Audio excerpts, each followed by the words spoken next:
কুরবানি ঈদের 15 দিন আগে মায়ের বাড়িতে গিয়ে কি করলাম এবং বোনের বাড়িতে গিয়ে কি করলাম আজকে থাকবে এই ব্লগে। গ্রামের সাদাসিধে মানুষ আমরা, অল্প কিছু পেলে আমাদের মন ভরে ওঠে। এই যেমন নানি হচ্ছে কাঁঠাল দিয়ে গেছে, পাকা কাঁঠাল। তো বছরের প্রথমে মায়ের বাড়িতে প্রথম দিন এসে পাকা কাঁঠাল, আম, লিচু এইসব দেখে মনটাই ভরে গেল। সেগুলো একটু করে মুখে দিয়ে বের হতেই চেয়ারের দিকে নজর পড়লো, বড় একটা পেঁপে, পাকা পেঁপে। ও মাই গড, এত সুন্দর রং, দেখলে কি বলবেন। এটা আমার দাদু দিয়ে গেছে। আমরা মধ্যবিত্ত ও গরিব পরিবার থেকে বিলং করি যারা, তারাই বুঝবে একমাত্র এইসব ছোট ছোট খাওয়ার জিনিসগুলা দাদা দাদি নানা নানির থেকে পেলে কতটা মজা লাগে। আর এই পাশে এসে দেখি আম্মু হচ্ছে দেশি মুরগি ধরে জবাই করছে, আর সেই মুরগির ভিতরে পেট ভরা হচ্ছে ডিম। দেখুন, আমার মা একটা বড় একটা ডিম হচ্ছে বের করবে। মুরগির পেটের ভিতর দেখুন এত সুন্দর সুন্দর ডিম, ডিম পাড়া মুরগি। এটা খেতে অনেক মজা লাগবে।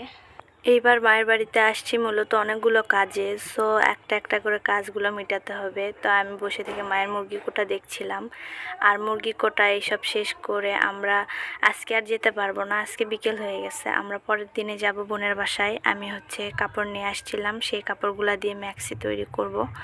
এখন আমার হচ্ছে ম্যাক্সি পরা লাগবে, এই জন্য ম্যাক্সি তৈরি করতে হবে। জানেন আপনারা যে আমি প্রেগনেন্ট। দর্জির কাজ তো আমি পারি, কিন্তু এখন আমার সেলাই কাজ করা যাবে না, বারণ আছে। সো এই জন্য আমার হচ্ছে বোন আমার ম্যাক্সিগুলো বানিয়ে দিবে। আসলে কারো বানানো কাপড় আমার পছন্দ হয় না নিজের ছাড়া। তো আগে ভাগে জানলে আমি কাপড়গুলো বানায় রাখতাম। আমি তো জানি না যে হচ্ছে সেলাই মেশিনে বসা হয় না। তো নেক্সট টাইম থেকে আগে ভাগে সব কিছু বানিয়ে রাখবো। আর হ্যাঁ, একটা কথা আপনাদের সাথে শেয়ার করি, যাদের আমার ফেসবুক পেজ এবং ইউটিউব চ্যানেলে বেশি মাথা ব্যথা তাদের জন্য বলতেছি। আসলে আমি হচ্ছে শখ করে ইউটিউব চ্যানেল এবং আমার ফেসবুক পেজটা খুলেছি, যাতে আমি আমার বাচ্চার সব কিছু শৈশব, এখানে বাচ্চাদের শৈশব ধরে রাখতে পারি স্মৃতি হিসেবে। আর আমার জীবনে সুখ দুঃখ ইত্যাদি আপনাদের সাথে শেয়ার করতে পারি, ছোট ছোট সুখগুলো আপনাদের সাথে শেয়ার করতে পারি। এই জন্যই আর কি আমার পেজটা খোলা। আমি কারো কথায় কখনো এই পেজগুলা বা হচ্ছে এই চ্যানেলগুলো আমি ডিলিট করব না, সব সময় থাকবে, এগুলো আমার স্মৃতি হিসেবে থাকবে।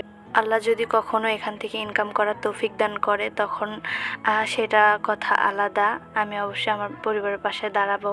তো যাই হোক, ওইসব কথা বাদ দিই। পরের দিন আমি চলে গিয়েছিলাম আমার বোনের বাসায়। আমার বোন সব কিছু আমাকে সুন্দর করে ডিজাইন করে বানিয়ে দিয়েছে মন মতো করে। আজকের ভিডিও এই পর্যন্তই। সবাই ভালো থাকবেন। খুদা হাফেজ।